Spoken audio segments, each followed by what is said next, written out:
Olá, como vai? O programa DGABC Entrevista está no ar e hoje nós vamos falar de um assunto que não precisa ser só no Outubro Rosa, não. Sobre o câncer, mas principalmente a evolução do tratamento no câncer de mama. Recebo em nossos estúdios, ele que é mastologista, Fernando Tuquete. Muito obrigada pela presença. Eu que agradeço pelo convite. Fernando, é interessante conversar contigo porque sempre há esse ânimo da evolução, né? Da gente falar desse tratamento, porque geralmente quando falamos de câncer pensamos em vários assuntos relacionados a eles, mas nunca na questão da evolução. Prioritariamente, qual seria a primeira evolução que o senhor poderia citar? No passado, para vocês terem uma ideia, o câncer de mama está descrito desde antes de Cristo, né? E o tratamento ele foi sempre relacionado com o quê? Com a questão da mutilação, do potencial dessa doença ser incurável, de trazer um tratamento que muitas vezes trazia grandes consequências à qualidade de vida da mulher.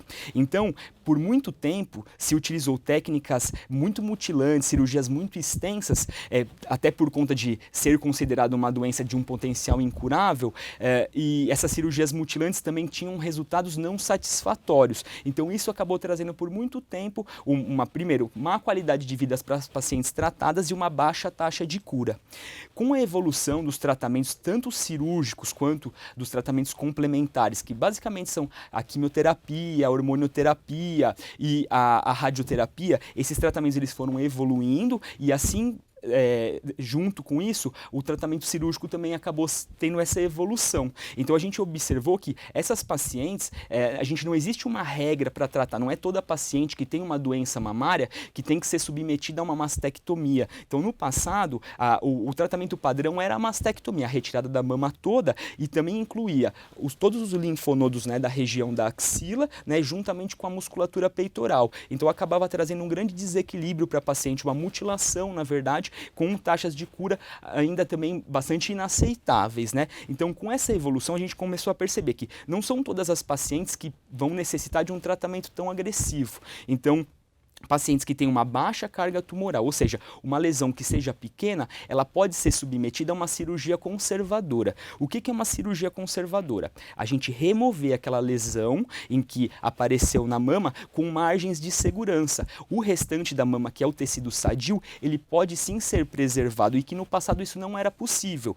E a gente, associando a esses outros métodos que também evoluíram, como a radioterapia e a quimioterapia, a gente atinge taxas hoje de cura que chegam a 98% em estadios iniciais. Todas essas vertentes que o senhor está citando, tem várias, né, assim, para a gente entrar em algumas realmente. Então, assim, em algumas dúvidas, a paciente em si, ela diagnosticou, ela tem um câncer mesmo, ela necessariamente ela vai passar por todo esse processo, radioterapia, quimioterapia, hormonioterapia, isso é uma regra ou não? Não. Cada uma um caso. Exatamente. Então, assim, o que a gente sabe hoje? Algumas pacientes, quando a gente já recebe ela no consultório, a gente já tem uma linha de pensamento, né, do que a gente vai seguir, porém alguns dados, alguns fatores, eles vão vir de acordo com a evolução do tratamento. Hoje, basicamente, o tratamento ele inclui a cirurgia e esses tratamentos complementares, mas nem toda paciente ela vai ser tratada com todas essas linhas de tratamento. E não necessariamente também ela vai passar por uma cirurgia, ela pode passar pelo tratamento e os cânceres ser sanado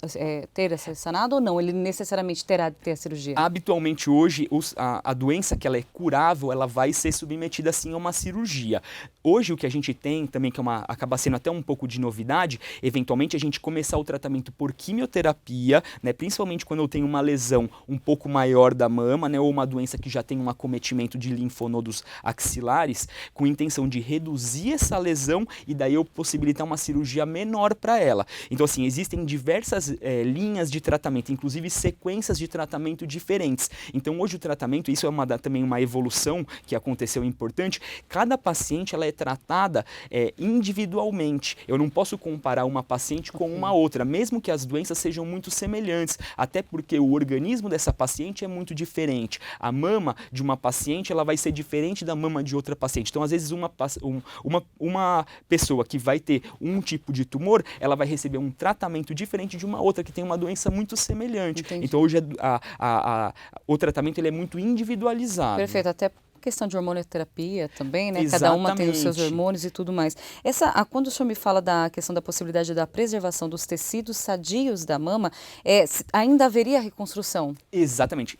O que a gente tem mais ou menos assim acaba sendo até digamos um número que a gente tem na nossa cabeça. É toda vez que eu vou remover uma quantidade de tecido superior a 20% do volume total dessa mama, eu vou provocar uma assimetria, que é uma diferença entre a mama que vai ser tratada em relação a outra mama. Então eu nesses casos vou sim pensar em uma cirurgia oncoplástica. Hoje, a gente fala muito da cirurgia oncoplástica, acho que é interessante a gente explicar o que é isso. Exatamente. A oncoplástica, a gente associar ao tratamento oncológico técnicas de cirurgia plástica para obter um melhor resultado estético após o tratamento cirúrgico. Então, habitualmente, quando eu vou tirar uma quantidade de tecido superior a 20% do volume mamário total, eu vou ter que pensar em alguma técnica de reparação dessa mama. E nesses casos, principalmente quando a gente fala em cirurgia conservadora, eu tenho duas situações assim que são as mais comuns. Aquela paciente que tem uma mama muito pequena, que eu vou ter que utilizar algum tecido vizinho que faça a reposição daquele tecido que foi removido, enquanto que nas pacientes que têm uma mama mais volumosa, eu posso fazer um remodelamento dessa mama. Então a gente acaba utilizando aquelas famosas técnicas que são as de mamoplastia redutora, naquela paciente que tem a mama volumosa, a gente reduz a mama, nessa paciente ela vai receber um tratamento muito semelhante. A única coisa é que eu estou associando o quê? A retirada dessa lesão e o remodelamento da mama, fazendo com que essa mama fique um pouco melhor, e geralmente a gente também vai utilizar a mesma técnica na outra mama para trazer uma simetria, uma forma mais bonita e uma mama que fique mais parecida com a outra mama, que é a mama sadia. Doutor, só para a gente encerrar, né, porque é um assunto muito vasto, né? Quando a gente lida com saúde, existem muitas perguntas, existem muitos fatos a serem conversados, diagnosticados e tudo mais.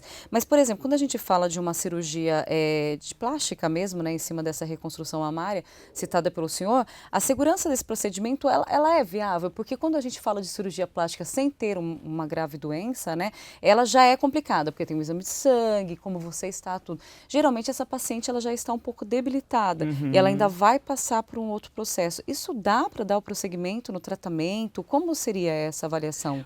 Hoje a gente sabe, isso também foi outra coisa que foi um paradigma que foi quebrado, né? No passado, a reconstrução mamária ela era vista até como um fator que poderia complicar a evolução dessa paciente oncológica. Os trabalhos atuais têm mostrado que não altera em nada a questão do prognóstico, né? O que a gente espera para os próximos anos dessa paciente. Então ela é considerada uma cirurgia extremamente segura, tá? Inclusive a gente tem até resultados superiores até a outras pacientes que a gente não faz a cirurgia oncoplástica. Por quê? Porque eu vou estar estabelecendo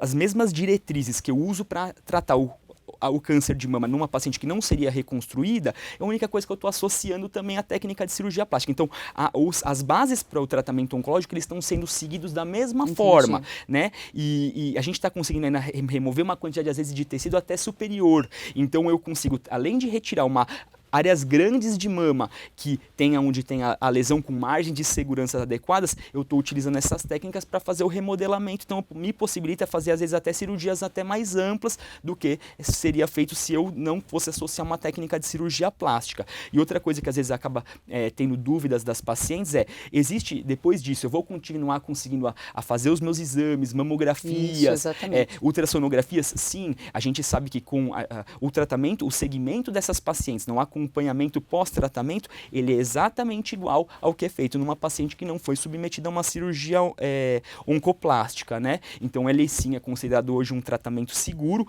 porém, todos as recomendações elas devem ser seguidas em relação a pré-operatório. Inclusive, nessa seleção dessas pacientes, a gente vai ter que estar observando a idade dessa paciente, levando em consideração uma possível doença que ela tem associada, uma hipertensão, uma diabetes, uma obesidade, inclusive também as próprias expectativas, porque vão ter pacientes que vão optar por não serem submetidas uma escolha também exatamente. Então, a gente acaba lidando muito sim com as expectativas e com o desejo de cada paciente para a gente aí atingir principal, que é a cura dessa paciente. Exatamente. E ressaltando que cada pessoa é uma pessoa e cabe sua avaliação e cabe procurar um mastologista. Exatamente. Fernando Tocchetti, muito obrigada pela sua presença, super esclarecedora, e fique à vontade sempre que puder, esteja conosco. Eu que agradeço a oportunidade. Até a próxima. Até. E você já sabe, DG ABC Entrevista fala de assuntos relevantes, sempre envolventes para você. Se tiver alguma dúvida ou alguma sugestão de pauta, dgabctv@dgabc.com.br. Obrigada.